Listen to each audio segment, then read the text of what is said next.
अवतार मेहर बाबा की अवतार मेहर बाबा की जय. Beloved God, help us all love more and more and more and still be more fit we become, but we are union with you and help us all to hold fast to Baba's Daman till the very end. अवतार मेहर बाबा की जय. Avatar Meher బాబా key జై. ప్రీతం మెహర్ బాబా, నీవు ప్రసాదించిన ప్రవచన సారమును గ్రహించవలసిన తీరులో గ్రహించి సదవగాహన చేసుకుని వాటిని మా జీవనములలో ఆపాదించుకొని నిజాయితీ తోడను నిర్మల ప్రేమ తోడను వాటిని ఆచరించులాగున మా అందరినీ ఆశీర్వదించు. అట్టి ఆచరణయుత జీవన శైలిలో జీవించినట్లు మా అందరినీ అనుగ్రహించు. अवतार मेहर बाबा की जय. अवतार मेहर बाबा की जय. अवतार मेहर बाबा की जय. अवतार मेहर बाबा की जय. జై తండ్రి. ఈ రోజు కూడా మనందరికీ మహోన్నతమైనటువంటి మెహర్ ప్రభు చరితం అనే గ్రంథాన్ని చదవడానికి అవకాశం ఇచ్చిన ఆయనకి శతకోటి ప్రణామాలు అర్పిస్తూ, మెహర్ ప్రభు చరితం 12వ భాగంలో మనం శనివారం రోజున 5,2021లో చెప్పినటువంటి విధేయత, హృదయ ప్రక్షాళన, నిస్వార్థ సేవల గురించి తెలుసుకుని 5,223 పేజీలో పైన ఉన్నటువంటి పేరాతో ఆపుకున్నాం. అక్కడి నుంచి మనం కంటిన్యూ చేసుకుందాం. మత సంబంధమైన బాహ్య కర్మలను అనుష్ఠించడం ద్వారా హృదయాల ప్రక్షాళనం కావు. జొరాస్టర్ ప్రసాదించిన సూత్రత్రయం, 3 సూత్రుల యొక్క సారం ఇదే. జొరాస్టర్గా అవతరించినప్పుడు బాబాయే ఈ త్రివిధ సూత్రాలను ప్రవచించారు. మంచి ఆలోచనలు, మంచి మాటలు, మంచి చేతలు అన్నవే ఈ 3 ధర్మ సూత్రాలు. కస్తి అంటే పవిత్ర సూత్రధారణ చేయనప్పుడు దానిని నిజాయితీతో ధరించాలి. అపవిత్రమైన ఆలోచన ఒక్కటి వచ్చినా మనం ఆరాధించేది భగవంతుడిని కాదు, ఆ ఆలోచనను ఆరాధించినట్టే పరిగణింపబడుతుంది అన్నారు. నా చిన్ననాటి సంఘటన ఒకటి గుర్తుంది. నా తల్లి నన్ను అగ్ని దేవాలయానికి వెళ్ళమని పదే పదే చెప్పేది. నాకేమో అదే సమయంలో గాలిపటాలు ఎగరవేయాలనో గోళీలు ఆడాలనో ఉండేది. మా అమ్మ ఒత్తిడి చేస్తున్నందువలనే ఒకసారి నేను అగ్ని దేవాలయానికి వెళ్ళాను. అవెస్టా అంటే జొరాస్ట్రియా పవిత్ర గ్రంథం. ఈ గ్రంథాన్ని తెరిచి ప్రేజీలు తిప్పి ప్రార్థన చదివినట్టుగా మనసును తృప్తిపరిచేవాడిని. కానీ భగవంతుడిని ప్రార్థించాలనిపిస్తే నీవు నిజాయితీతో ప్రార్థించాలి. నేను మా అమ్మను తృప్తిపరిచేందుకు నా విధిని నేను నిర్వర్తించేవాడిని. కానీ అందులో నాకు ఎటువంటి ఆనందము కలిగేది కాదు. మత కర్మలు, ప్రార్థనలు అలా చేయకుండా ఉండడమే మేలు. చేయాలని నీకు అనిపిస్తే నిజాయితీగా చేయాలి. నిస్వార్థ సేవ చేయడం కూడా కష్టమని అనిపిస్తే మరొక మార్గం కూడా ఉంది. అదే నిరంతరం నన్ను స్మరించడం. ఇది కూడా చేయలేనప్పుడు నీ తుది శ్వాస విడిచే ముందైనా నన్ను గుర్తుంచుకోవాలనే విషయం మర్చిపోకు. అయితే దానికోసం నీవు ఈ రోజు నుండి నన్ను స్మరించడం ప్రారంభించవలసిన అవసరం ఉంది. అలా నీవు చేయకపోతే నీ చివరి క్షణంలో నన్ను గుర్తుంచుకోలేవు. ఈ విషయాన్ని బాబా మనకి మైవిష్ అనేటువంటి ఆయన ఇచ్చినటువంటి సూక్తుల్లో లాస్ట్ ఏదైతే ఆయన చెప్పారో పాయింట్, దీని గురించి ఆయన చెప్పడం జరిగింది. ఇక ఈ రోజుకి ఇది చాలు. దీనికి సంబంధించిన మిగిలిన 2 అంశాలను రేపు నోటీసు బోర్డుపై అతికించే సమాచారం ద్వారా వివరిస్తాను. తర్వాత 3-4 రోజులు ఎటువంటి బాగరాబందీ లేకుండా స్వేచ్ఛగా గడిపేద్దాం. బనాం ఏ యజ్దాన్ ప్రార్థనను సర్వశక్తిమంతుడైన భగవంతుని పేర చేయు ప్రార్థన మరొక మారు చేయమని కోహియార్ను బాబా ఆదేశించగా అతడు దానిని శ్రావ్యమైన కంఠంతో వినిపించాడు. ఈ ప్రార్థన యొక్క ఆంగ్ల అనువాదాన్ని బాబా వివరింపజేశారు. సుమారు ఉదయం 10:30 నవసారి నుండి వచ్చిన భజన మండలి భక్తి గీతాలను మొదలుపెట్టి ఉదయం 11 గంటల వరకు పాడారు. ఆ తరువాత సమావేశానికి వచ్చిన వారంతా భోజనాలకు వెళ్ళారు. మధ్యాహ్న భోజనం తరువాత 12:30 ప్రాంతంలో విశ్రాంతి తీసుకుని వారందరినీ దిగువ మెహరాబాద్లోని హాలుకి రమ్మన్నారు. హాలులో బాబా ఉత్తర దిశ నుండి తూర్పు వైపు పెద్ద పెద్ద అంగలు వేస్తూ వేగంగా నడుస్తున్నారు. మరికొన్ని భజన గీతాలు పాడడం మొదలవ్వడానికి ముందు నలుగురు తెలివైన దొంగల కథను రవికాంత్ రావల్ చెప్పి వినిపించాడు. బదులుగా బాబా 5 గొప్ప దొంగలు, అంటే ఈ యుగంలోని 5 సద్గురువులు ప్రపంచంలో ఉంటూ ప్రజల హృదయాలను దొంగిలిస్తారు. అప్పుడప్పుడు వీళ్ళు నా ఉన్నతోన్నత స్థితి నుండి నన్ను కూడా దొంగిలిస్తారు అన్నారు. 1 గంట తరువాత వందలాది మంది ఆరంగాం గ్రామస్తులను తన దర్శనానికి అనుమతించారు.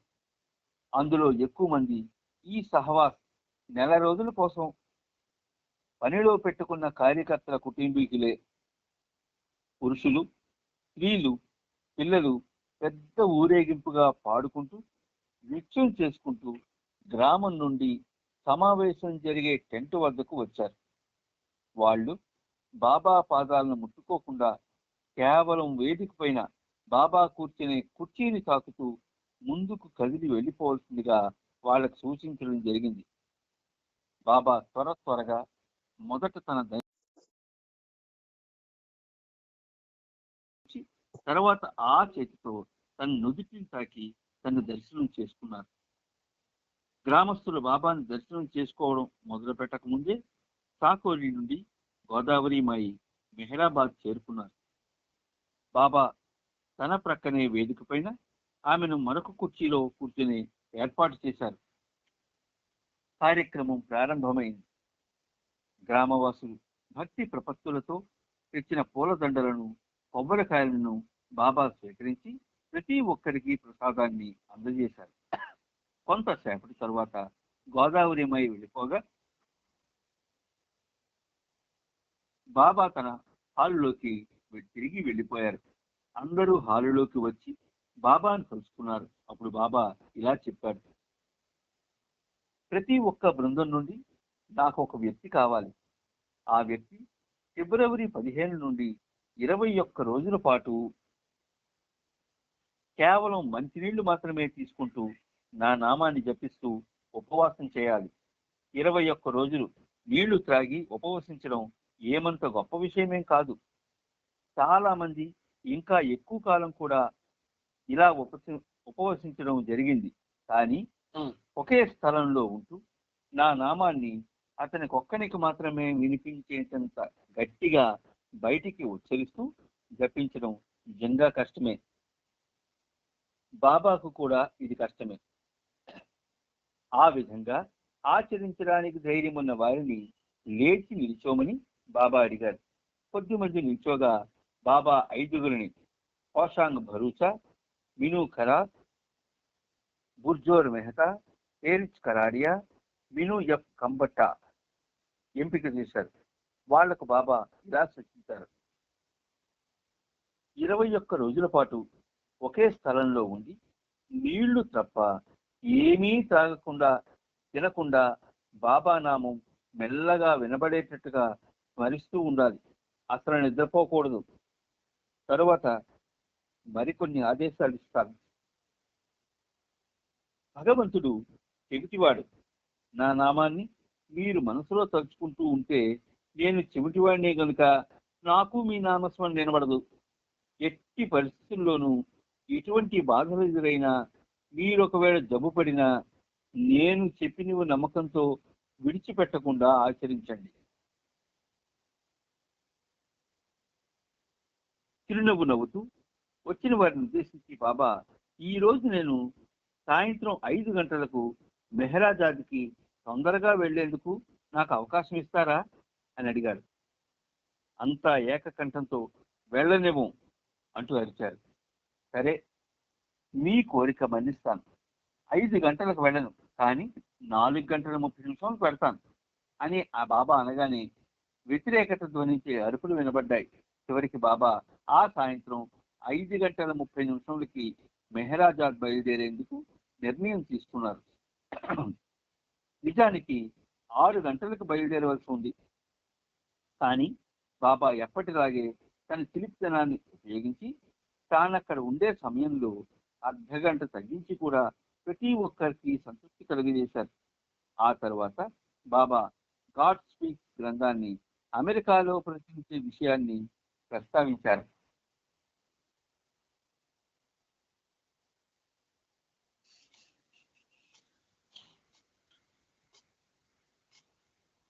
చేతి సౌజ్ఞలతో గుజరాతీ భాషలో ఇలా చెప్పారు. గాడ్ స్పీక్స్ త్వరలోనే లభ్యమవుతుంది. అది ఒక సాటి లేని గ్రంథం.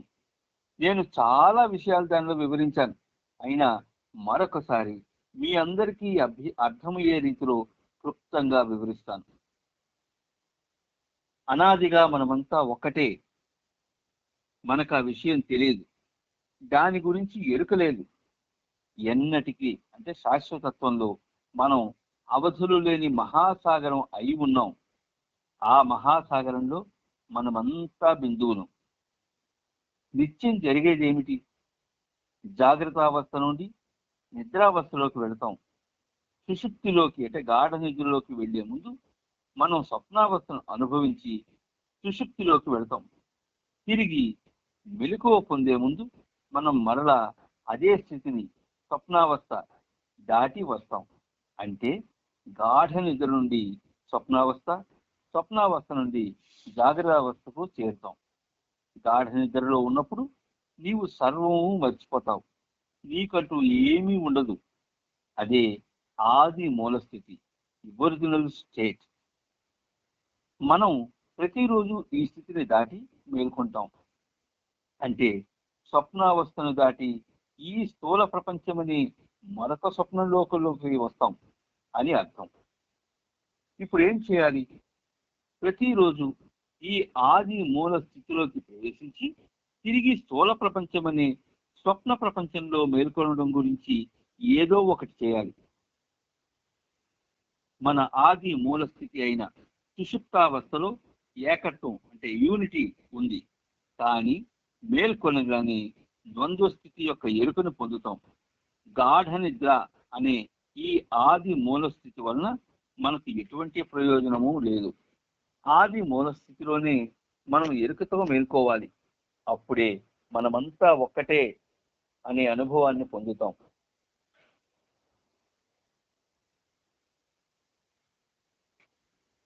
ఆ స్థితియే శాశ్వత బ్రహ్మానంద స్థితి.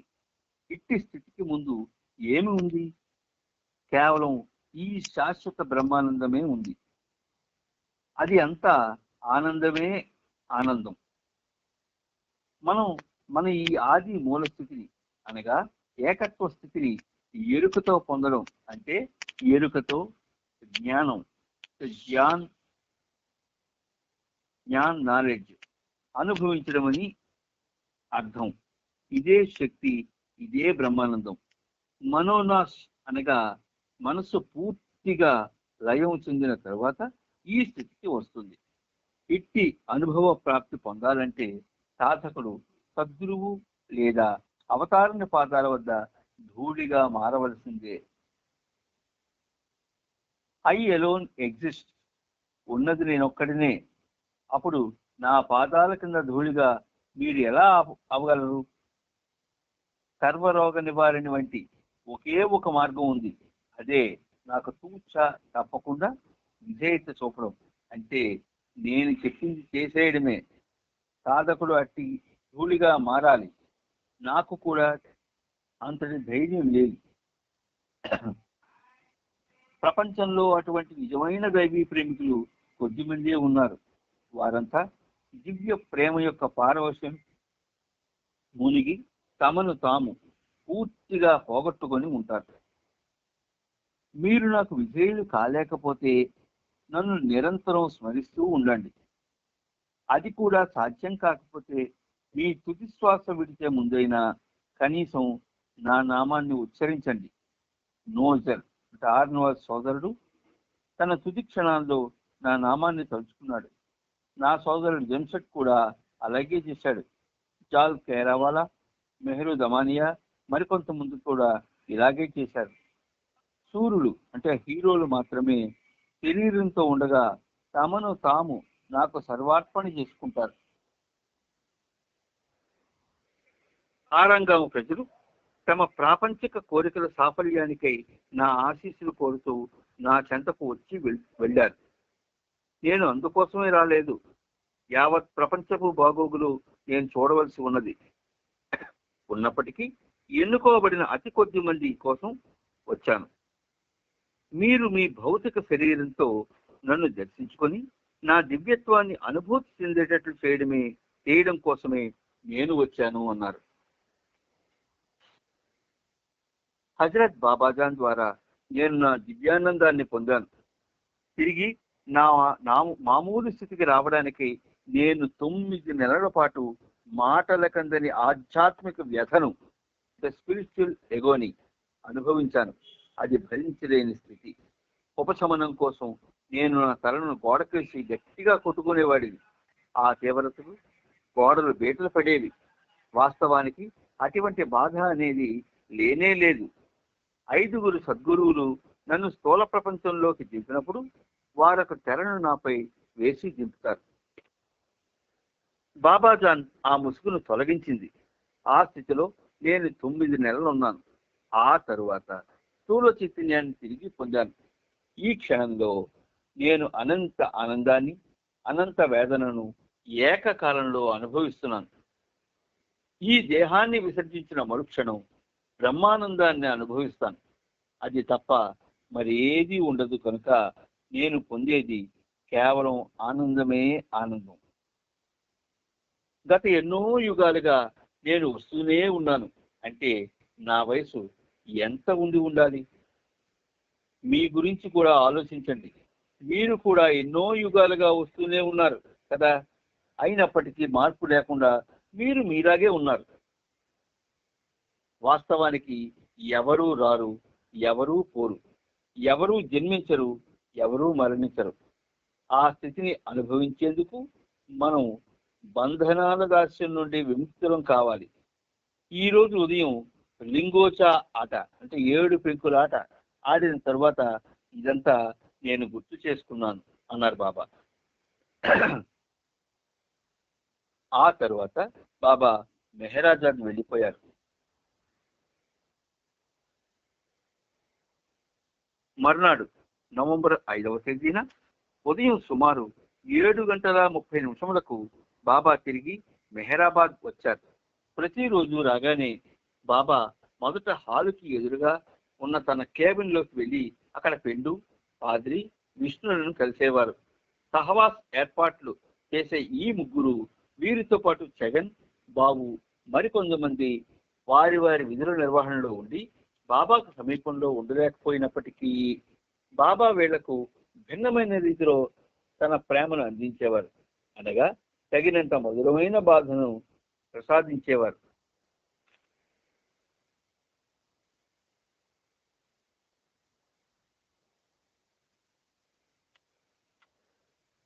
బాబా సాన్నిధ్యమనే మధుశాల అందించే ఆనందాన్ని delights of the wine shop బయటి నుండి వచ్చిన ప్రేమికులు ఆస్వాదిస్తుండగా బాబా తన మండలి సభ్యులను ఇక్కట్లకు గురిచే రోజంటూ లేదు. బాబాతో ఈ ఉదయపు సమావేశాలు ముగించుకొని క్యాబిన్ నుండి బయటకు వచ్చేటప్పుడు వీళ్ళు తమ పెదవులపై చిరుధరహాసం చిందిస్తూ బయటకు రావాలి. ప్రీతముల నుండి తమకు లభించిన తమ వంతు ప్రేమ వాటాతో తామెంత సంతోషించారో తమ చిరునగవులే అందరికీ తెలియజేయాలి అన్నట్టుగా వారు బయటికి రావాలి. ఉదయం 8:15 బాబా మెహరాబాద్లోని సహవాస్ హాల్లోకి ప్రవేశించారు. అక్కడ హాజరైన వారందరినీ పలకరించి, నిన్నటి రోజున నా ఆలింగనం పొందని వాళ్ళు ఇప్పుడు ఆలింగనం కోసం ముందుకు రావాలి అని పిలిచారు. లైన్లో నిలిచిన వారిలో డాక్టర్ దేశ్ముఖ్, బాలనాటు కూడా ఉన్నారు. రెండవసారి ఆలింగనం పొందవచ్చిన ఆశతో వాళ్ళిద్దరూ లైన్లో నిల్చున్నారు. అయినా బాబా దేశ్ముఖ్ను ఆలింగనం చేసుకొని, అప్పటికే నిన్న ఉదయం అతన్ని ఆలింగనం చేసుకున్నానని చెప్పి ఇక బాలనాటుకు రెండవసారి ఆ సౌలభ్యాన్ని తిరస్కరించారు. ఇలా చేస్తే వచ్చిన వారందరినీ నేను మరొకసారి ఆలింగనం చేసుకోవాల్సి వస్తుంది అని బాబా అన్నారు. ఆ తర్వాత దేశ్ముఖ్ని అతని ఫౌంటైన్ పెన్ గురించి బాబా అడిగినప్పుడు ప్రతి ఒక్కరికి అర్థమైంది. దేశ్ముఖ్ను ఆలింగనం చేసుకునే సమయంలో బాబా అతని జేబులోని పెన్నును గుర్తుగా లాగేసుకున్నారని, పాకిస్తాన్లోని లాహోర్ నుండి వచ్చిన హోమీ దేశాయ్తో బాబా చాలా కాలం తర్వాత నీవు మెహరాబాద్ వచ్చావు కదా అని అడిగారు. సహవాస్కి హాజరైన ప్రేమికులందరినీ ఉద్దేశించి బాబా ఇలా వివరించారు. జలుబుతో ఉన్నవారు నాకు ఆ జలుబు అంటించకుండా దూరంగా కూర్చోండి. అవతారుడై ఉన్న నాకు జలుబు ఎలా సోకుతుంది అని మీలో కొందరు అడగవచ్చు. అలాగే నాకు ఆకలి ఎందుకు వేస్తోంది, నాకెందుకు విశ్రాంతి కావాలి అని కూడా మీరు అడగవచ్చు. చాలా ఏళ్ల క్రితం, అంటే 1932లో ఇంగ్లాండ్లో జరిగిన ఒక సంఘటన నాకు గుర్తొస్తున్నది. నాతో ఆ సమయంలో ఛాంజీ, ఘని, ఆది సీనియర్, కాకాబార్య, రుస్తుం ఉన్నారు. నేనంటే పాశ్చాత్యులకు ఎంతో ప్రేమ. నా ఫోటో తీయాలని వాళ్ళ కోరిక. ఎముకలు కొరికే చలిలో ఆరు బయట నన్ను వాళ్ళు నిలబెట్టి ఫోటో తీస్తారని నేను అనుకోలేదు. కానీ వాళ్ళు నా సహజ దుస్తుల్లో నన్ను ఫోటో తీయాలనుకోవడంతో నేను కాదని చెప్పలేకపోయాను. నాకు జలుబు చేస్తుందన్న విషయం వాళ్ళు ఊహించనే లేదు. అవతారానికి ఎటువంటి వ్యాధి సోకదని వాళ్ళ అభిప్రాయం. మంజిలేమి అంటే బొంబాయిలో 1922-23 రోజుల్లో చలికాలంలో కూడా నేను సాద్రాలోనే బయటికి వెళ్ళేవాడిని. ఆ రోజుల్లో మెహరాబాద్లో కూడా బాగా చలిగా ఉండేది. ఆ పాశ్చాత్యులు నన్ను ఆరు బయట కూర్చోబెట్టారు. నాకు ఎంతగా చలివేసిందో నేను వర్ణించలేను. రకరకాల పోజుల్లో ఫోటో తీసేందుకు నన్ను ఒక చోటు నుండి మరొక చోటికి తీసుకువెళ్లారు. ఈ రోజు ఉదయం హాలులోకి రాకముందు పెండుతో నాకు జగడం అంటే ఫైట్ జరిగింది. సహవాస్ ప్రోగ్రాంకి కావలసిన వివిధ ఏర్పాట్ల గురించి ముందుగా ప్లాన్ చేసి వాటిని కార్యరూపంలో పెట్టి మధ్యలో కావలసిన వాటిని అందజేసే బరువు బాధ్యత అంతా పెండు చూసుకుంటున్నాడు.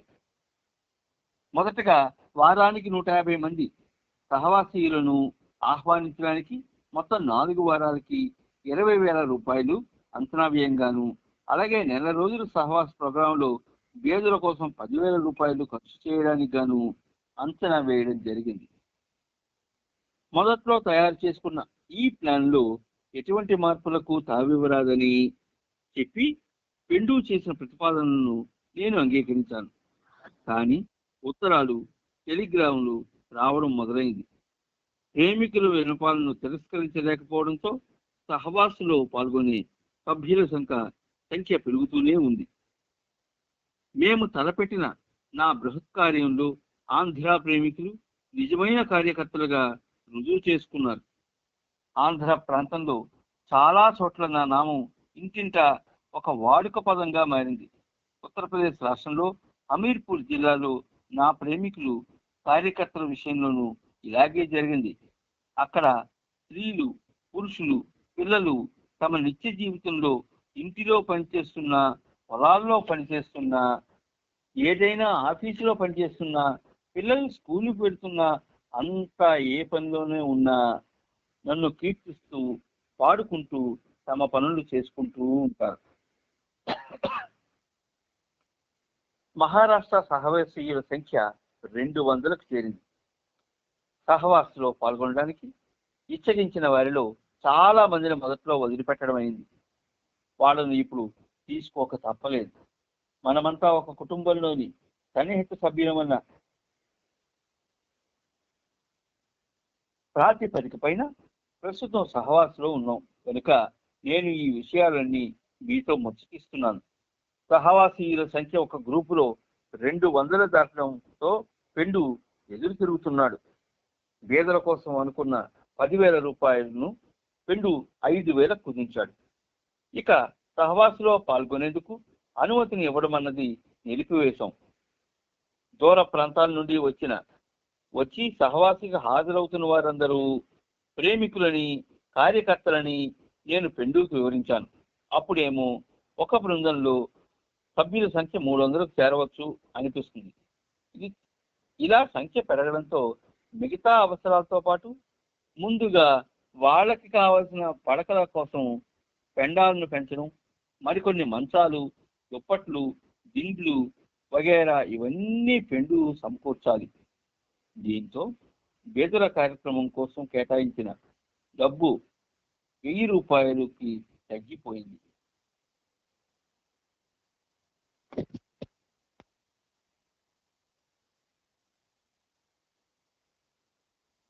ఒక్క నిమిషం.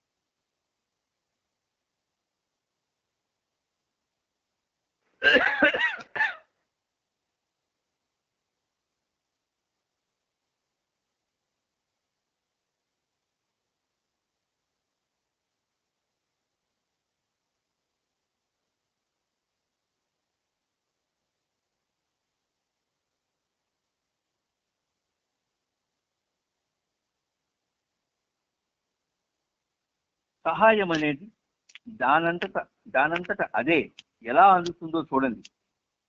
నోజర్ దేహాన్ని విడిచిపెట్టి నన్ను చేరుకున్నాడు. అయినా నా పని కోసం 1000 రూపాయలు వదిలి వెళ్ళాడు.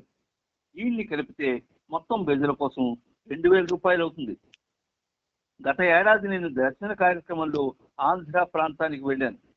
అక్కడ రిసెప్షన్ కమిటీ వారు దర్శన కార్యక్రమం కోసం నిధులు ప్రోగువేశారు. నా ప్రయాణాల ఖర్చులు వగైరా పోను 1200 రూపాయలు అక్కడ పొదుపు చేయడం జరిగింది. ఈ సహవాస్కి ఆ డబ్బుని ఇవ్వడానికి వాళ్ళు ముందుకొచ్చారు. నేను ఎటువంటి అభ్యంతరాలు పెట్టలేదు. అందువల్ల దక్షిణాది ప్రేమికుల రిసెప్షన్ కమిటీ వారి నుండి వచ్చిన 1000 రూపాయలతో కలిపి బేదవారి నిమిత్తం మొత్తం సొమ్ము 3000 రూపాయలు అవుతుంది. అయితే మనం ఇప్పుడు పెండు నుండి అదనంగా ఒక 1000 రూపాయలు రాబట్టాలి. దీంతో మొత్తం 4000 రూపాయలు అవుతుంది. పెండుని పిలిపించి బేదల నిమిత్తం ఒక్కో గ్రూపు నుండి కనీసం 1000 రూపాయల చొప్పున కావాలనుకుంటున్నానని బాబా చెప్పారు. చివరి సహవాస్ జరిగే మహారాష్ట్ర బృందం వారికి డబ్బు సరిపోకపోతే వాళ్ళకి చట్నీ భకర్, తక్కువ ఖరీదైన ఆహారం ఏర్పాటు చేయొచ్చు. కొన్ని ఆధ్యాత్మిక ప్రవచనాలను ఇచ్చి నేను వాళ్ళని సంతృష్టిపరుస్తాను. కేవలం చట్నీ భకర్తో వాళ్ళు తృప్తి పడతారు. ఆ ట్రిక్ నాకు తెలుసు అంటూ చమత్కరించారు. సమావేశంలో ఉన్న ప్రతి ఒక్కరూ నవ్వుకున్నారు. పెండు దీనికి అంగీకరించాడు. హాలులో జరిగే సహవాస్ కార్యక్రమానికి భంగం వాటిల్లకుండా పడకల మొత్తం పందిరిని పెంచాలనే పెండు అభిప్రాయాన్ని బాబా అనుమతించారు. అక్కడున్న ప్రేమిక బృందాన్ని ఉద్దేశించి బాబా ఇలా చెప్పారు. అక్కడ చూడండి, బాబా ఫోటో ఉంది. 5232వ పేజీలో అద్భుతంగా కూర్చున్నటువంటి ఒక ఫోటో ఉంది. పుస్తకం ఉన్న వాళ్ళు ఎవరైనా చూడవచ్చు.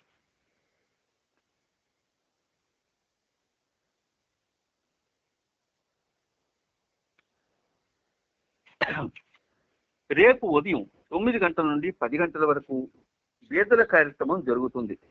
నిన్న మనం 2 విషయాలను గురించి, ప్రేమ, విధేయత గురించి చర్చించుకున్నాం. ఈ రోజు బంధనం అంటే బైండింగ్ అనే విషయాన్ని గురించి చెప్పుకుందాం. నేను నిరంతరం స్వతంత్రుడే, కానీ మీ స్థాయి దిగడంతోనే నాకు నేనుగా బద్ధుడినయ్యాను. మీరెంతటి అదృష్టవంతులో చూడండి. భగవంతుని కోసం తప్పించే వారికి నేను కనబడను, కానీ మీరేమో ఇక్కడ ఏకంగా నా సహవాసాన్నే పొందుతున్నారు. కాబట్టి నా సహవాస ద్వారా పూర్తి ప్రయోజనాన్ని పొందండి. నేను ఉన్నతుల్లో అత్యంత ఉన్నతుణ్ణి, అధముల్లో అత్యంత అధముణ్ణి. మధ్యస్థంగా ఉన్న స్థితి మాటలకు, హాస్యానికి, కేళీ విలాసాలకి సంబంధించినది. మీరు చూసేది కేవలం నా భౌతిక శరీరాన్నే.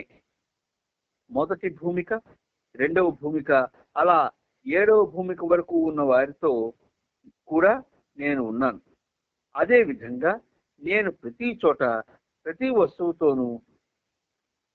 వస్తువులోనూ, అలాగే ప్రతి వ్యక్తిలోనూ ఉన్నాను. ప్రతి వస్తువు నాకు సమాన దూరంలోనే ఉంటుంది.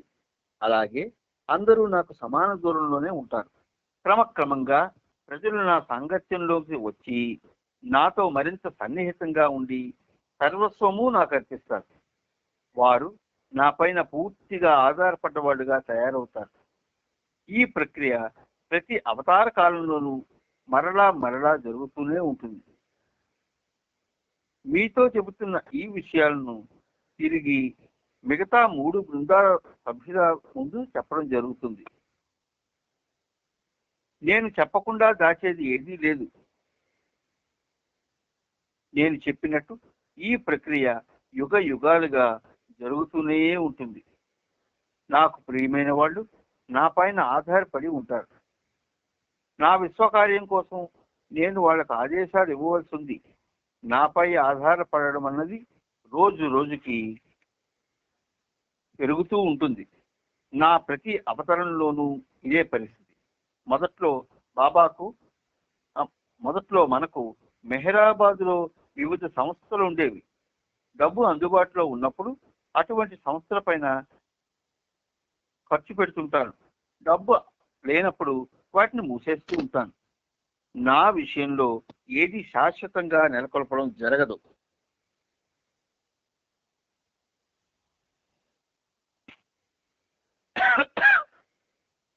ఇదే ప్రపంచంలో మరొక చోట అయితే విషయం మరోలా ఉంటుంది. ప్రతి ప్రేమికుని హృదయమే నా ఆశ్రమం. ప్రేమతో ఇచ్చే కానుకలను నేను ప్రేమతో అంగీకరిస్తాను మరియు ప్రేమతో పంచిపెడతాను.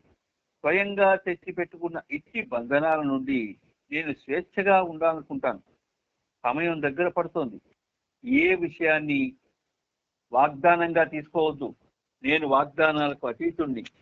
ఒకరోజు వాగ్దానం చేసి మర్నాడు మర్చిపోయే అలవాటు నాది. 1956 ఫిబ్రవరి 15వ తేదీ నుండి నేను ఈ బంధనాల నుండి చాలా దూరంగా ఉండాలనుకుంటున్నాను. నేను ఒక ముఖ్యమైన పని చేయవలసి ఉంది. నాపై ఆధారపడ్డ వాళ్ళ కోసం సంవత్సరం పాటు వాళ్ళ అవసరాలు తీర్చే ఏర్పాట్లు చేయడానికి నా వద్ద ఒక పథకం ఉంది. ఉత్తర ప్రత్యుత్తరాలతో నిమిత్తం లేకుండా నిరంతరం నా చెరువులో ఉన్న వాళ్ళ ముఖాలు కూడా చూడకుండా స్వయంగా తెచ్చిపెట్టుకున్న బంధనాలనేవి ఏమీ లేకుండా సంపూర్ణ స్వేచ్ఛాయుత జీవనాన్ని గడపాలని అనుకుంటున్నాను. వాటి విషయమే ఆలోచిస్తున్నాను. ప్రత్యేకంగా కేవలం స్త్రీల కోసం ఒక కార్యక్రమం నిర్వహించాలని కూడా ఆలోచిస్తున్నాను. దీని విషయమై చాలా మంది మహిళల నుండి ఉత్తరాలు, టెలిగ్రాములు వస్తున్నాయి. దర్శనం అనే ఈ అంటువ్యాధి చాలా దూర తీరాలకు వ్యాపిస్తోంది. స్త్రీలను, పిల్లలను ఇక్కడికి పిలిపించడం ఆచరణీయమైన విషయం కాదు. అందుకనే నేను ప్రతి ప్రదేశంలోనూ కేవలం స్త్రీల కోసం 2 రోజుల కార్యక్రమం ఏర్పాటు చేయాలని యోచిస్తున్నాను.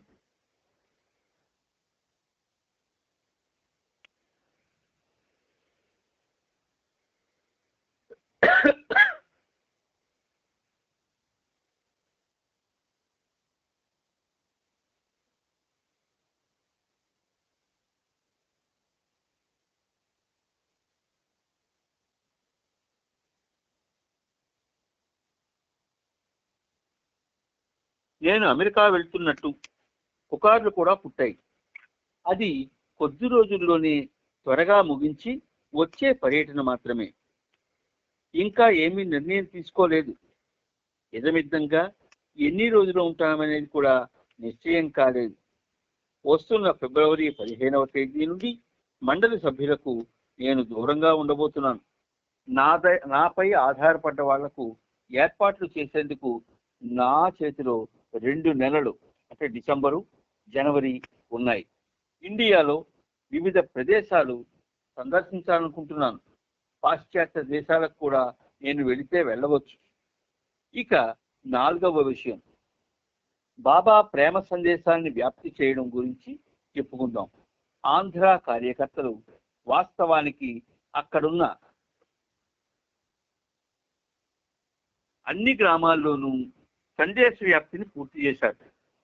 ఉత్తరప్రదేశ్లోని హమీర్పూర్ జిల్లాలో కూడా ఇదే మాదిరి పూర్తయింది. స్త్రీలు, పురుషులు, పిల్లలు అందరూ బాబాను ఎరుగుదరు. అంతా బాబాను ప్రేమిస్తారు.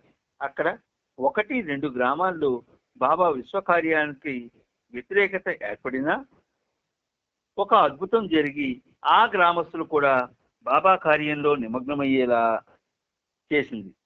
నాగపూర్ ప్రాంతంలో దేశ్ముఖ్, నానాఖేర్, కొపాలి, ఢిల్లీ, డెహ్రాడూన్ ప్రాంతాల్లో కిషన్ సింగ్ బాబా ప్రేమ సందేశ వ్యాప్తిని చూసుకుంటున్నాడు. ఇండియాలో అన్ని ప్రాంతాల్లోనూ నా ప్రేమికులు బాబా ప్రేమ సందేశాన్ని వ్యాప్తి చేయడానికి సాయశక్తిలా కృషి చేస్తున్నారు.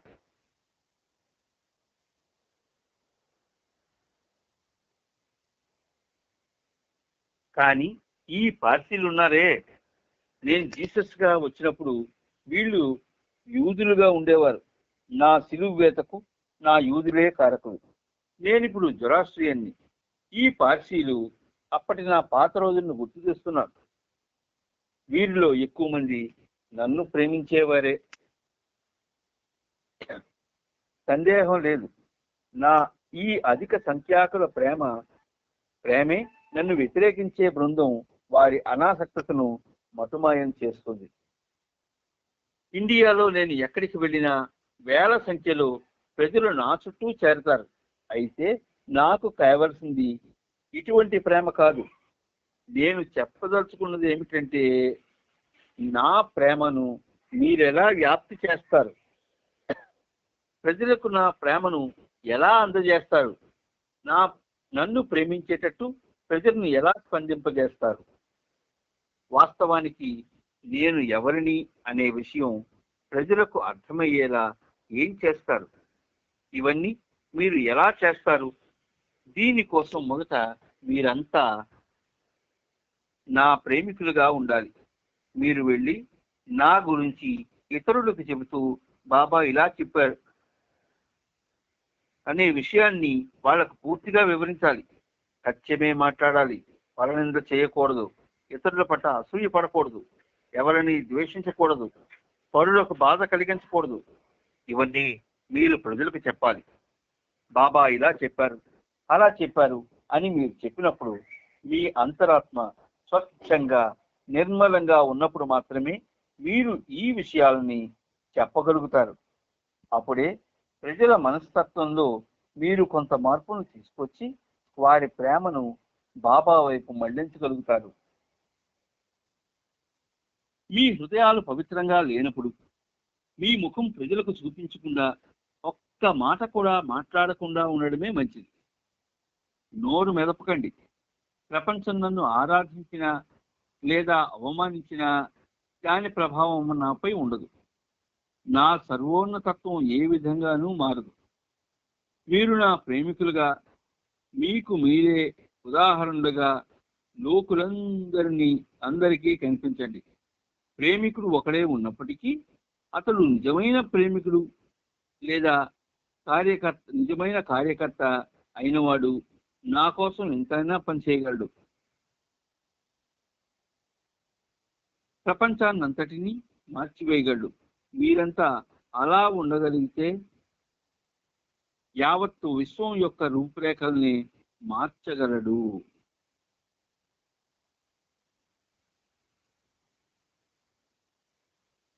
నా గురించి నిజాయితీగా మాట్లాడేవారు, ఇతరులకు నా గురించి వివరించే ప్రయత్నం చేసేవారు చాలా మంది ఉన్నారనే సంగతి నాకు తెలుసు. కానీ వాళ్లే తమ విషాదగాథలు నా ముందు వెళ్ళబోసుకుంటూ ఉంటారు. అదే కపటం అంటే. ఈ సహవాసంలో మనమంతా అతి సన్నిహితమైన రీతిలో ఉంటాం. అందుకే ఇవన్నీ నేను మీకు చెబుతున్నాను. నాకేది చెప్పాలనిపిస్తే అది చెప్పి తీరాలి. దీనితో 4వ అంశం పూర్తయింది.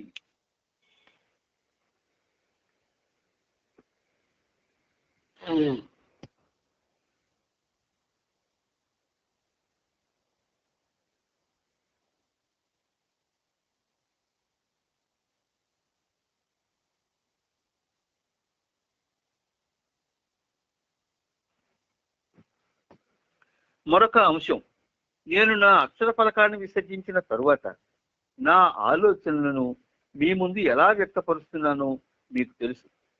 బాబా సంజ్ఞలను మండలి సభ్యులు గ్రహించే ప్రయత్నం చేస్తారని హేరిచ్ వివరించి విషయాన్ని మరొకసారి చెప్పాడు. అక్షర ఫలకం పైన గాడ్ స్పీక్స్ గ్రంథాన్ని డిక్టేట్ చేయడం జరిగింది. అదొక ఉత్తమ గ్రంథం. ఒక అమెరికా వేదాంతి దాన్ని సమీక్షించాడు. డాక్టర్ ఫ్రోయిడర్ అనే ప్రొటెస్టెంట్ మత ధర్మ ప్రచారకుడు నుండి కూడా మరొక సమీక్ష మాకు వచ్చి చేరింది. ఈ గ్రంథాన్ని అచ్చువేయించి ప్రచురించే పనిని అమెరికాలోని డాన్ స్టీవెన్స్ మరికొంతమంది పర్యవేక్షిస్తున్నారు. ఈ గ్రంథం యొక్క విలువ అమెరికా ప్రజల మనసుల్లో నిలిచేందుకు డాన్ మరికొంతమంది నేను అక్షర ఫలకంపై డిక్టేట్ చేసే విధానాన్ని సినిమా తీసి లక్షలాది మంది టెలివిజన్లో నన్ను చూసేటట్టు చేద్దామని అనుకుంటున్నారు. నేను అక్షర ఫలకం ద్వారా ఈ గ్రంథాన్ని ఎలా డిక్టేట్ చేశానన్న దాన్ని టెలివిజన్లో చూపిద్దామని వాళ్ళ కోరిక. గతంలో చాలా సినిమాలు తీయడం జరిగింది, కానీ ఈ ఫిల్మ్ మాత్రం టెలివిజన్ కోసం 24 మిల్లీమీటర్ల సైజులో షూటింగ్ చేయవలసి ఉంది. ఈ పుస్తక సమీక్ష విషయంలో ఈ టెలివిజన్ దృశ్యాలు చాలా సహాయపడతాయి. ఇది చాలా మంచి ప్రచారమే.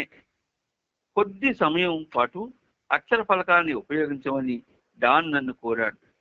నేను 1954 అక్టోబర్ 7వ తేదీన అక్షర ఫలకాన్ని విసర్జించాలని మీ అందరికీ తెలుసు. కానీ ఈ గాడ్ స్పీక్స్ పుస్తకం కోసం మళ్ళీ అక్షర ఫలకాన్ని ఉపయోగిస్తానని నేను వాళ్లకు మాట ఇచ్చాను. ఈ రోజు వాగ్దానం చేసి మర్నాడు వాగ్దాన భంగం చేయడమే నా స్వభావం. ఇది యుగ యుగాల నుండి జరుగుతున్నదే. అయితే వాళ్ళు అడిగిన తీరులో డిక్టేషన్ ఉండదు. అక్షర ఫలకంపై ఏదో ఒక అక్షరం నా వేలిపై ఉంచుతాను. ఇంతలో డాన్ మధ్యలో కలుగు చేసుకొని, అమెరికా ప్రజలు చాలా తెలివైన వారు. మీరు అలా అక్షర ఫలకంపై డిక్టేషన్ ఇవ్వకుండా కేవలం దానిపై వేలు పెట్టి చూపిస్తే అది వాళ్ళ మనసుల్లో ఎటువంటి ప్రభావము కలిగించదు అని అన్నాడు. ఆ తర్వాత కేవలం టెలివిజన్ ఫిల్మ్ తీసేందుకు మాత్రమే అక్షర ఫలకాన్ని ఆ మర్నాడు కొద్ది నిమిషాల పాటు ఉపయోగించడానికి బాబా అంగీకరించారు. నేను గత 12 నెలలుగా అక్షర ఫలకాన్ని ఉపయోగించడం మానివేశాను. ఇక ముందు తిరిగి ఉపయోగించను. ఈ వాక్యాన్ని మాత్రమే అక్షరం ఫలకం ద్వారా డిక్టేట్ చేస్తానని బాబా చెప్పారు. పేదల కోసం చేసే కార్యక్రమాన్ని ఫిల్మ్ తీయడానికి కూడా బాబా అంగీకరించారు. బొంబాయిలో సొరాబ్జీ, సికెన్ పోరియా, గుర్జోర్ మెహతా చేస్తున్న పనిని బాబా మెచ్చుకొని పూర్తి నిజాయితీతో అలాగే ఆ పనిని కొనసాగించమని వారికి చెప్పారు. సొరాబ్జీ బొంబాయిలో ఒక మెహర్ కేంద్రాన్ని ప్రారంభించాడు. దాని విషయంలో తనకెదురైన ఇబ్బందుల గురించి సొరాబ్జీ తెలియజేయగా, బాబా నా గౌరవాన్ని కించపరిచేవారు మిమ్మల్ని వ్యతిరేకించి వేధిస్తారు. అయినా మీ పని మీరు చేస్తూ ఉండండి. నేను భగవంతుణ్ణి అనే విషయం మీరు నిరంతరం గుర్తుపెట్టుకోండి. మీరు ఫుట్బాల్ మాదిరిగా ఉండాలి. దానికి ఎటు తనితే అటు వెళ్తుంది. చివరికి ఆ తన్నులే దాని గోల్కి అంటే గమ్యానికి చేరుస్తాయి. అదే విధంగా మీ దారిలో ఇతరులు ఎన్ని ఇబ్బందులు కలిగించినా ఎంతటి వ్యతిరేకత మీరు ఎదుర్కోవాల్సి వచ్చిన అన్ని మౌనంగా భరించండి. ఒకనాటికి అదే మిమ్మల్ని భగవంతుని వద్దకు చేరుస్తుంది అన్నారు. సమావేశమైన సభ్యులను ఉద్దేశించి బాబా ఇలా అన్నారు, మరొక విషయం, నేను బంధనాల గురించి గాడ్ స్పీక్స్ పుస్తకంలో చర్చించలేదు. మీరంతా బంధనాలకు బద్ధులై ఉన్నారు. ఎలా? మీలోని నేను అనగా మీ అహం ద్వారా మీరు బద్ధులై ఉన్నారు. ప్రతి చోట ఇదే పరిస్థితి. కొంతమంది అన్ని సౌకర్యాలతో పాటుగా భగవంతుడు కావాలనుకుంటాడు. నాకు తిండి కావాలి మొదలుకొని నాకు భగవంతుడు కావాలి వరకు ఇదే కథ నడుస్తూ ఉంటుంది. అన్ని వేళలా ఆ నేను అనేది ఉంటుంది. ఈ నేను అనేది ఎక్కడి నుండి వినండి, ఎక్కడి నుంచి వచ్చింది? ఏ గ్రంథంలోనూ ఈ విషయాన్ని వివరించలేదు. కనుక జాగ్రత్తగా వినండి. ఆకలిగా ఉన్నప్పుడు నాకు ఆహారం కావాలి అని ఎంత మాత్రం అడుగవు కదా. కానీ మళ్ళీ నీకు ఆకలి వేస్తుంది. అప్పుడు మళ్ళీ నాకు ఆహారం కావాలి అనే ఆలోచన తలెత్తుతుంది. నేను వివరంగా చెబుతాను.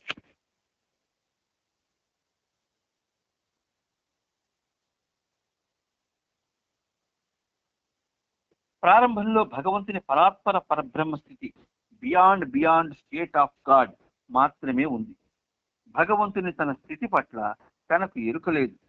కానీ మహాసాగరం యొక్క మృదువైన ఉపరితలంపై ఏర్పడ్డ అతి చిన్న తరంగం కారణంగా అచేతనావస్థలో ఉన్న భగవంతునిలో నేనెవరో తెలుసుకోవాలి అనే లహర్, అంటే దాన్ని విలాసం విమ్ అన్నారు, ఆ లహర్ అనేది మిగిలింది. లేదా నేను ఎవరిని అనే ప్రశ్న మిగిలింది. నేనెవరిని అనే ప్రశ్నకు జవాబు తెలుసుకోవాలన్నదే అత్యంత మొట్టమొదటి కోరిక. దీనితో బంధనం మొదలై అది సాగరంలోని అసంఖ్యాకమైన బిందువులన్నిటికీ వ్యాపించింది. సృష్టి మొదలైంది. దీంతో ప్రతి బిందువు నాకు కావాలి అంటే ఐ వాంట్ అనే కోరికను మాత్రమే గుర్తు చేసుకుంది. చివరికి యుగాల తర్వాత నేనెవరినో తెలుసుకోవాలి, I want to know myself అనే మొట్టమొదటి కోరిక తిరిగి తలెత్తుతుంది. ఆత్మానుభవం, రియలైజేషన్ పొందిన తరువాత మామూలు చైతన్యంలోకి దిగి వచ్చిన వారు ప్రజల నుండి ఒక విధమైన వ్యతిరేకతను ఎదుర్కోవాల్సి ఉంటుంది. కానీ అవతారునికి అనగా దిగి వచ్చిన దైవీ మానవునికి చాలా తీవ్రమైన వ్యతిరేకత ఎప్పుడూ ఉంటుంది. అన్ని అవతార యుగాల్లోనూ. అంటే భగవంతుడు, జొరాస్టరు, రాముడు, కృష్ణుడు, బుద్ధుడు, జీసస్, మహమ్మద్ గా వచ్చినప్పుడు ఈ వ్యతిరేకతను ఎదుర్కోక తప్పలేదు. అదే పరిస్థితి ఈ రోజు నా కళ్ళ ముందు కదలాడుతోంది.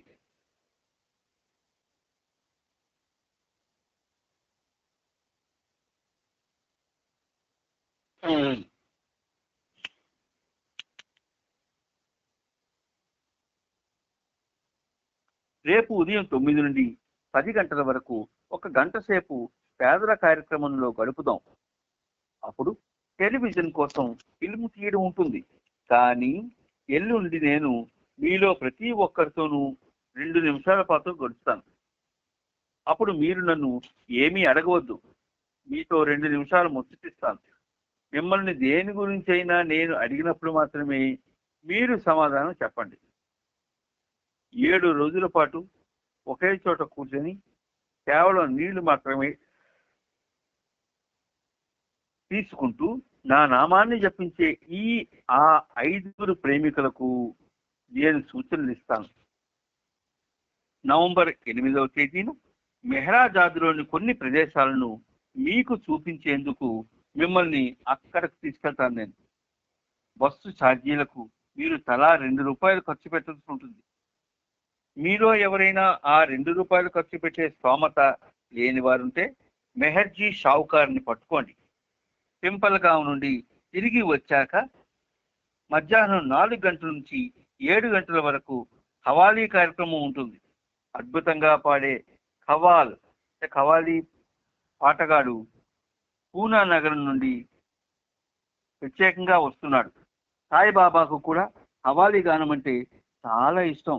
బాబాజాన్ కూడా ఖవాలీనే మెచ్చుకునేది. ఉపాసిని మహారాజుకు మాత్రం ఇటువంటి ఖవాలీలు అంటే ఇష్టం ఉండదు. అలాగని ఆయనకు సంగీతం ఇష్టం లేనివాడు కాదు. అలాగే ఆయన ఎవరనేది నిజానికి ఎవరికి లేశమంతైనా తెలియదు. నవంబర్ 9వ తేదీ ఉదయం నిద్రలేచి మీ సామాన్లు సర్దుకొని నన్ను నా నామరూపాలను మీతో పాటు తీసుకుని బయలుదేరండి. మీరు నన్ను పూర్తిగా అంటే మొత్తం మీతో తీసుకువెళ్ళలేకపోతే కనీసం కొంచెమైనా తీసుకువెళ్ళండి. నన్ను మరువకండి. అత్యంత సూక్ష్మ విషయం కూడా నాకు తెలుసు. భగవన్నామాన్ని రేపు 1 గంట సేపు హృదయపూర్వకంగా స్మరించండి. మీ స్మరణ నన్ను చేరుకునేటంతగా మనసు పెట్టి దైవనామాన్ని జపించండి. భగవంతుడు చెవిటివాడు. తన ప్రేమికుల్లోని నిజాయితీ మాత్రమే ప్రేమికుని పిలుపును భగవంతుడు తప్పనిసరిగా వినేటట్లు చేస్తుంది. అప్పుడు సమయం ఉదయం సుమారు 10:25 అవుతోంది. బాబా కోహియార్ను పిలిచి పనాం ఏ యజ్దాన్ ప్రార్థన చేయమన్నాడు. బాబా లేచి నిలబడి 2 చేతులు జోడించి నిల్చున్నారు. అక్కడున్న వారందరూ కూడా అలాగే చేశారు. అనుభూతి నిండిన స్వరంతో కోహియార్ సర్వశక్తివంతుడైన భగవంతుణ్ణి ప్రార్థించారు. బాబా నజర్ అందరిపైన ఉన్న కారణాన ప్రార్థనలోని ప్రతి పదం అక్కడున్న ప్రతి ఒక్కరి హృదయంలోకి దూసుకుంటూ పోయింది. తరువాత బాబా ఆశీనులవుతూ ఇలా వ్యాఖ్యానించారు. యుగ యుగాలుగా నేను ప్రజలను ఉద్దేశించి సర్వం సృజించి నన్ను చేరండి అని చెబుతూనే ఉన్నాను. ముక్తికి అదొక్కటే మార్గం. మధ్యాహ్నం 3 గంటలకు నేను 15 నిమిషాల పాటు ఒక విషయాన్ని గురించి చెబుతాను. మనం ఎప్పుడూ వర్తమానంలోనే జీవిస్తాం. బాల్యం నుండి వృద్ధాప్యం వరకు కూడా మనం వర్తమానంలోనే జీవిస్తాం. గతాన్ని గురించి అన్ని వేళలా పట్టించుకోం. గతం అన్నది ఇక లేదు గనుక మనం గతాన్ని మర్చిపోదాం. అది అసలు లేనే లేదు. నిరంతరం ఉన్నది శాశ్వత వర్తమానమే, ఎటర్నల్ ప్రజెంట్. ఎంతో గొప్ప గొప్ప వాళ్ళు కూడా అనంతత్వాన్ని అంటే అపారత్వాన్ని గ్రహించడంలో విఫలమవుతారు. హైదరాబాద్లో ప్రసిద్ధిగాంచిన ఒక సాధు పుంగవుడు ఉన్నాడు. అతని అనుచరుల సంఖ్య వేలల్లో ఉంటుంది. కానీ అతడు కూడా అనంతత్వాన్ని అంటే ఇన్ఫినిటీని కనుగొనలేదు. హఫీజ్ చెప్పిన దాని ప్రకారం భగవంతుని కనుగొన్న వాడిని ఎవరూ కనుగొనలేరు. బాబా చెప్పడం దీంతో ముగిసింది.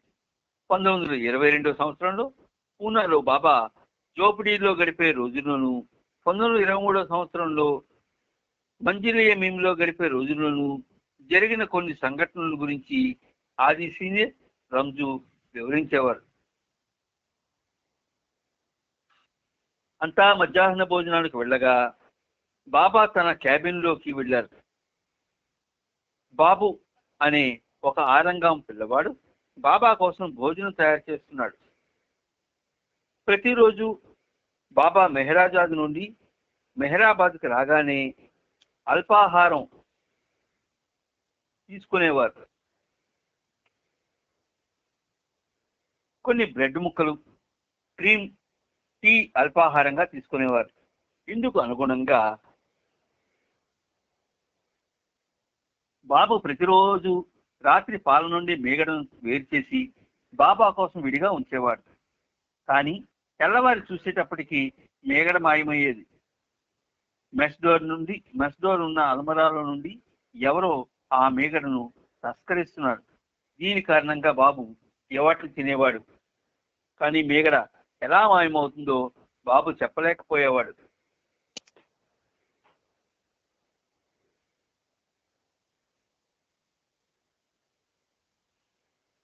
ఒక రాత్రి బాబు వంటగదిలో ఎవరికీ కనబడకుండా దాక్కుని చూస్తూ కూర్చున్నాడు.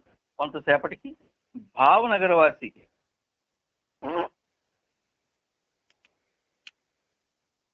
దరాబ్ షా జే ఉమ్రీగర్ దొంగలాలోనికి వచ్చి అలమరాలో ఉంచిన మేగడ తినేశాడు. బాబు విషయాన్ని బాబాకు నివేదించాడు. దరాబ్ షాను బాబా తన క్యాబిన్కి పిలిపించి, వంటగదిలోని మేగడను నీవు ఎవరికీ తెలియకుండా తినేస్తున్నావా అని అడిగారు.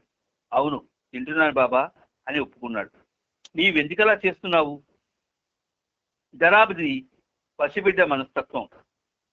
బాబాతో, బాబా ఇక్కడ అందరూ సొంత ఇంట్లో ఉన్నట్లుగా అంతా ఒక కుటుంబ సభ్యులా ఉండమని మీరే కదా మాతో చెప్పారు. మా ఇంట్లో నాకు ఆకలి కాగానే ఏదో ఒక ఆహారం తీసుకుంటాను. ఇక్కడ అలా నేను చేయలేకపోతే మీ ఆదేశాలకు భంగం వాటిల్లుదా మరి అని అడిగాడు.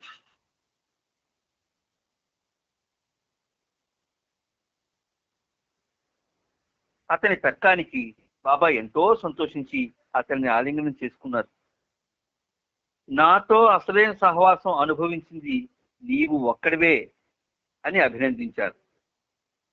మధ్యాహ్న భోజనాల తరువాత బాబా వరండాలో వెనక్కి ముందుకి వడివడిగా అడుగులు వేస్తూ పచారులు చేస్తున్నారు.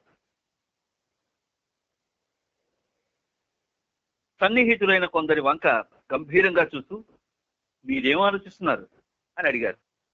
మీరు ఏదో ప్రధానమైన విశ్వకార్యాన్ని నిర్వహిస్తున్నారని మేము అనుకుంటున్నాం అని వాళ్ళు చెప్పారు. నేనేమీ ముఖ్యమైన పని చేయడం లేదు, చిన్నది అడిగించుకుంటున్నాను అని బాబా చిరునవ్వుతో బదులిచ్చారు.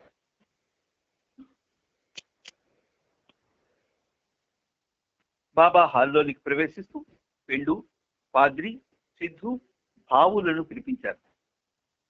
మీరు నన్ను చంపేయాలనుకుంటున్నారా అంటూ మొదలుపెట్టి హాలులోని ఈ తివాచి అంటే కార్పెట్ సహవా సందర్భంగా పురుషులు కూర్చునేందుకు తివాచిని హాల్లో పరిచారు. పూర్తిగా ధూళితో నిండిపోయింది.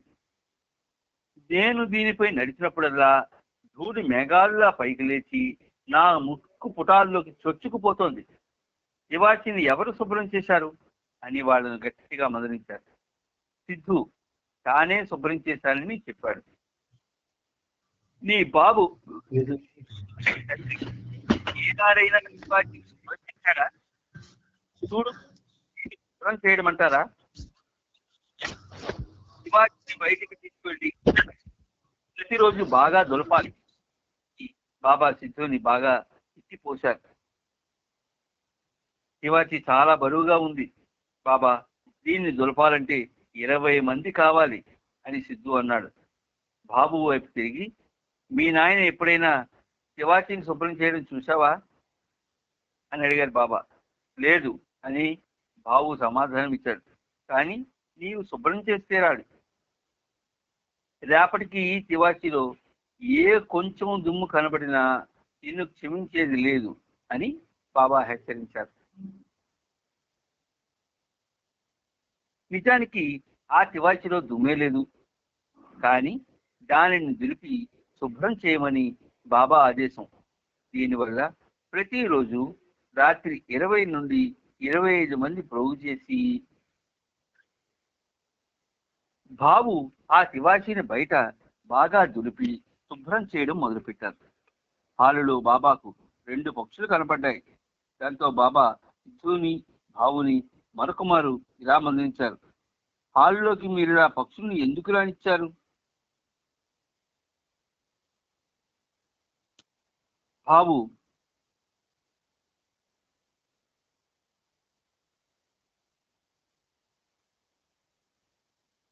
తనను తాను సమర్థించుకుంటూ, నేను వేరే పనిలో మునిగి ఉన్నాను, నేను హాలు దగ్గరికి రావడమే తక్కువ, అటువంటప్పుడు ఆ పక్షులను లోనికి రానివ్వకుండా నేనెలా ఆపగలను అని చెప్పాడు.